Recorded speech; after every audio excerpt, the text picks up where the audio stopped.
एकदन्तं सोत्पकन्नं गजवक्त्रं चतुर्भुजं पाशाङ्कुशधरं देवं ध्याये सिद्धिविनायकं।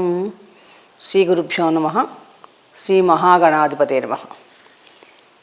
ATV devotional ప్రేక్షకులకు నమస్కారం. మీ డాక్టర్ సుందరి ప్రేక్ష. ముందుగా ప్రేక్షకులందరికీ వినాయక చతుర్థి శుభాకాంక్షలు. ఈరోజు మనం ఈ వినాయక చవితి అనగానే భాద్రపద శుద్ధ చవితి సెప్టెంబర్ 7వ తారీఖు జరుపుకుంటున్నాం.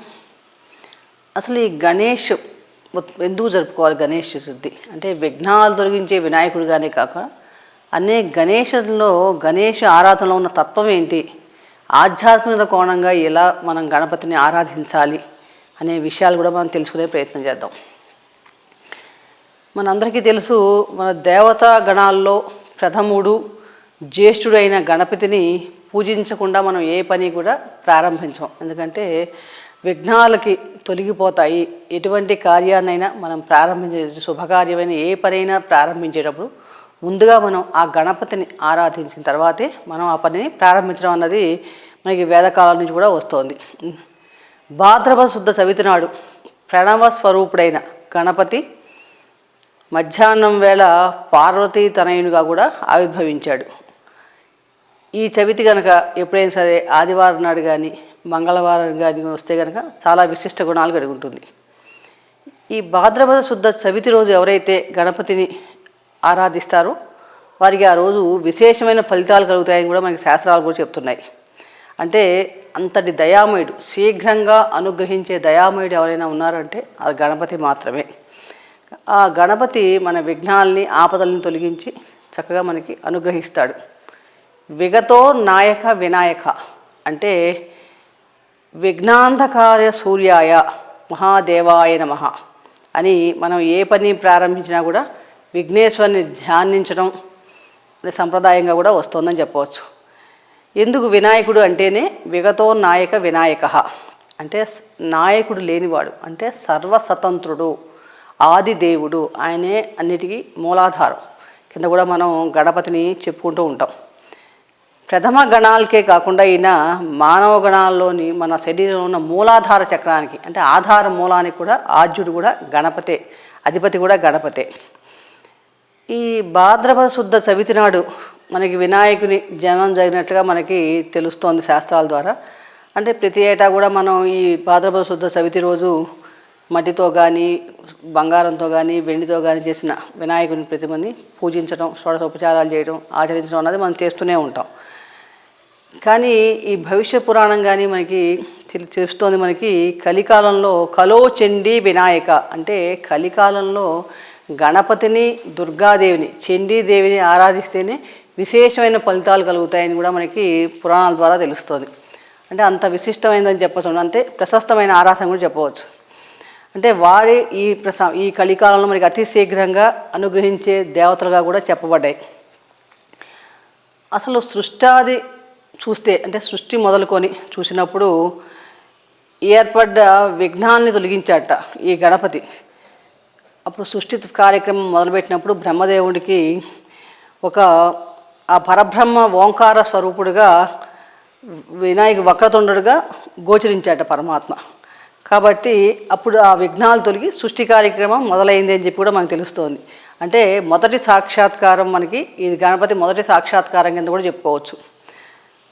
గణం మళ్ళీ రెండవ సాక్షాత్కారం పార్వతీ తనయుడుగా, అంటే ఆది కంటే ముందు సృష్టి కార్యక్రమానికి ముందే గణపతి ఓంకార స్వరూపుడుగా వక్రతుండంగా మనకి దర్శనమిచ్చి బ్రహ్మదేవుడికి సృష్టి కార్యక్రమం ప్రారంభించడానికి విఘ్నాలను తొలగించాడు. కాబట్టి మొదటి అవతారం మనం ప్రణవ స్వరూపమైన గణపతిని ఆరాధించడం కూడా మనకు తెలుస్తోంది.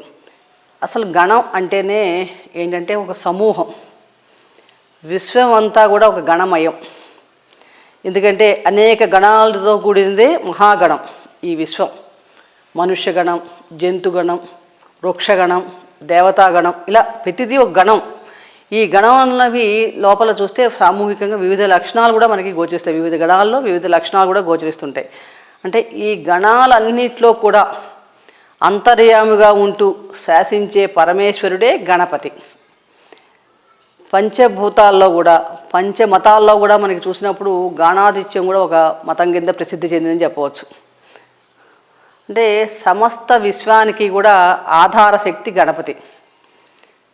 సృష్టిలో మూలాధార క్షేత్రంలో ఉండే ఈ శక్తే సమస్త యోగాలకి సమస్త గణాలకి విశ్వాధారానికి కూడా మూలం గణపతే తత్వం ఇక్కడ. అంటే మూలాధార శక్తికి మనం గణపతి తత్వాన్ని అర్థం చేసుకోవాలి. కాబట్టి ఆధారభూతుడు అనమాట. ఈ విశ్వం మొత్తానికి ఆధారభూతుడు, నిలబట్టానికి చేసే తత్వమే పరమేశ్వరుడే, నడిపించే తత్వమే ఆ పరమేశ్వరుడు స్వరూపమే గణపతి రూపం కింద మనం చెప్పుకోవచ్చు.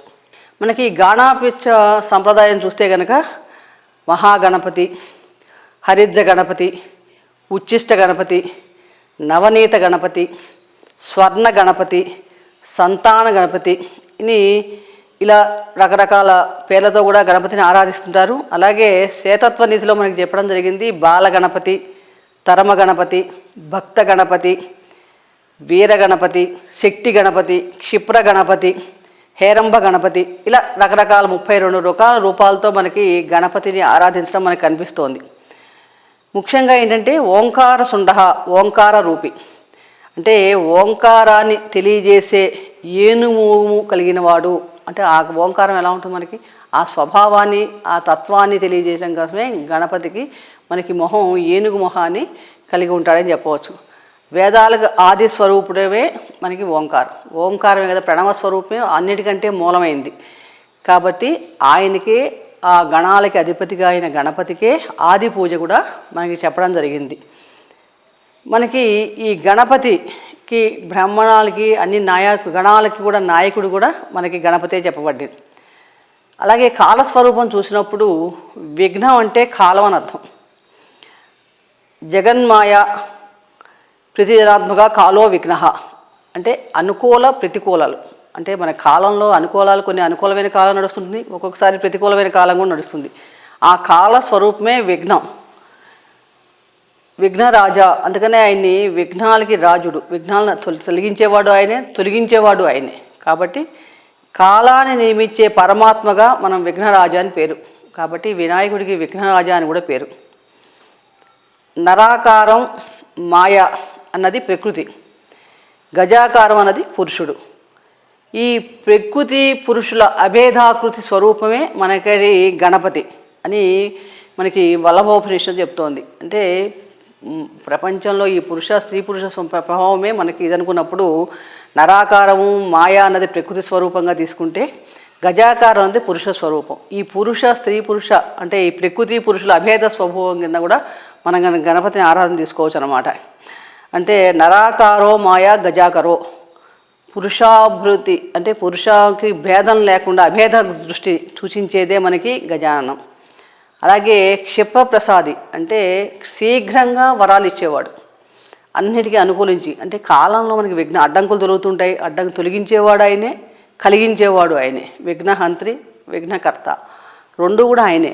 అంటే ఇంతటి స్వరూపానికి, సృష్టికి మూలమైన ప్రణవ స్వరూపానికి, మూలాధార చక్రానికి, విశ్వానికి ఆధారమైన శక్తిగా కూడా మనం గణపతిని ఆరాధిస్తూ ఉంటాం అన్నమాట. అంటే సమస్త విశ్వానికి కూడా ఆధార శక్తి గణపతే, మూలాధార చక్రానికి మనకి ఇది గణపతి చెప్తూ. అంటే ఇంత విశిష్టత మనకి ఈ గణపతి తత్వంలో మనకు కనిపిస్తుంటుంది. మనం విఘ్నాలు తొలగించేవాడు, మనం చేస్తే ఏ పని తొందరగా అయిపోతుంది అలా కాదు. అసలు మొత్తం మనం ఉన్నామంటే ఈ గణాలన్నిటికీ కూడా మనందరికీ కూడా నాయకుడు, మని నడిపించేవాడు. అన్ని గణాలని, ఈ విశ్వంలో ఉన్న గణాలన్నిటిని నడిపించేవాడే ఆ వినాయకుడు. ఎటువంటి ఆయన మీద ఇంకెవరూ లేరు, ఆయనే మొత్తం శక్తి. ఆ అన్ని గణాల్లో ఉండే పరమేశ్వర శక్తే గణపతి స్వరూపం కింద కూడా మనం తీసుకోవచ్చు అనమాట. అంటే ఆయన లేకపోతే విశ్వమే లేదు. ఆ మూలాధార నడిపించే శక్తి మనకి ఈ గణపతి తత్వంలో మనకి చక్కగా కనిపిస్తోంది. కాబట్టి ఇంతటి విశిష్టమైన శక్తిగల గణపతి పూజ ఈ భాద్రపద శుద్ధ చతుర్థి నాడు ఎవరైతే ఆ గణపతిని ఈ తత్వం తెలుసుకొని ఆయన్ని షోడశ ఉపచారాలతోనూ ఏకవింశతి పత్రాలతోనూ చక్కగా గరికతోనూ పూజించి చూస్తారో. ఎందుకంటే ఆయన భక్త సులభుడు. ఆయనకి మన శక్తానుసారం మనకి ఎంత ఉన్నదని సమస్య లేదు. నీ భక్తి శ్రద్ధ ముఖ్యం. నువ్వు ఎంత ఉంటే అంత సమర్పించన్న దానికి ఉదాహరణే ఆయన గరికతో సమర్పించడం. గరికకి అంత ఆయన ప్రియుడవుతాడు గరికతో పూజ చేసిన వారికి. కాబట్టి అమృతల్యమైన గరికతో పూజ చేసి ఆ స్వామికి ఇష్టమైన పదార్థాలు నివేదించి దాన్ని మనం ప్రసాదంగా స్వీకరించి ఎవరైతే ఆ స్వామి అనుగ్రహానికి పాత్రులవుతారో వారందరికీ కూడా ఈ రోజున ఈ భాద్రపద శుద్ధ చవితి రోజు ఆరాధించిన వారికి సమస్త కోరికలు సమస్త అభిష్టాలు నెరవేరి మోక్షానికి కూడా కారకుడు ఆయనే అవుతాడు. అంటే ఎటువంటి సందేహం లేదు. అటువంటి గణపతి అనుగ్రహానికి మనందరం చక్కగా పాత్రులవుదాం. భక్తి శ్రద్ధలతో ఆ స్వామివారిని ఈరోజు ఆరాధించి ఆయన కృపకు అందరం కూడా చక్కగా పాత్రులవుదాం. సర్వే జనా సుఖినో భవంతు. శుభం భూయాత్.